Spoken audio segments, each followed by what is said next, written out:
Hi, Alex Forte here, The Art of Simple Golf. I am on a quick pit stop in the UK and I caught up with my buddy here, Alistair Davis. Now we have a really cool lesson for you and it's about head movement, right?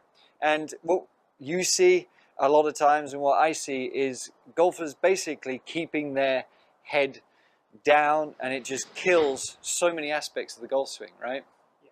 What problems is keeping the head down and keeping the chest down? Just how does that disconnect us? How does that kill consistency, power, and all that? Well, all of those really, but the main thing for me is when you keep your head down too long, it really restricts you to transfer your energy into the golf ball and beyond. Yeah. And it also makes your radius of your golf swing shorten, which affects contact massively. So the guys that kind of top the ball and then get scared and think, okay, I need to keep my head down longer, and their buddies are all saying to them, you lifted your head. So it's actually compounding the issue. So when you say the radius, what do you mean on that? Well, if you imagine if you have your radius at the start of your golf swing from kind of your left shoulder to the club head, and it's obviously resting on against the floor, if my radius was to shorten by my arms bending, the club then raises up from the ground. Well, we've changed from, like, we're starting out in this position. So as soon as you alter that, even by, I mean, like a centimeter, your shots are affected drastically, aren't they? Obviously, you could bend over more when you're swinging and make that radius back up. Someone like Lee West would kind of do that. His arm bends. Well, we all, as kind of humans, adjust to our task a little bit, don't we? But when we have these overcompensations, it makes it harder to repeat, especially if you're not practicing 6 hours a day. Yeah. So what we tend to see a lot in the lesson tee and on you know, obviously with golfers on the golf course is when they keep the head down too long, these arms then have to bend. Yeah. Because obviously there's no room for them and the body's not rotating. And when the body stops rotating, the hands then become more active because the acceleration passes through to the next link in the chain. So we get a lot of what I call club head throwaway and a lot of excessive wrist extension, which gives us very poor control of the club head from a point of view of a good player element in your kind of golf swing, if you look at that. Right.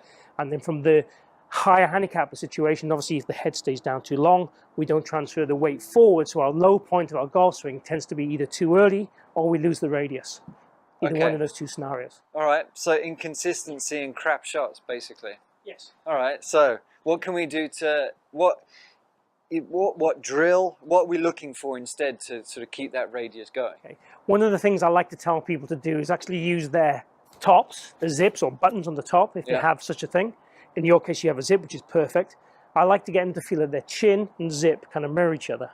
So when they're hitting the golf shot, if I stand to the side here, as I'm swinging through, I want to try and get my chin and zip to match each other and marry each other during the shot. So the drill would be a kind of half-powered swing and try and get the chin and zip to follow each other. As if they're connected. As if they're connected. And they're moving at the same pace and time. So instead of being like here where we got separation, and this is something I do, and it's something you've kind of discussed with me. It's like, I don't know why I do it, but it's something I do. Maybe it comes from tennis a little bit, but even with tennis, I would have sort of stood up. So I still think it comes from the, you know, the incorrect natural tendency we all have is to like hit at the ball and kind of just stay down it in that way.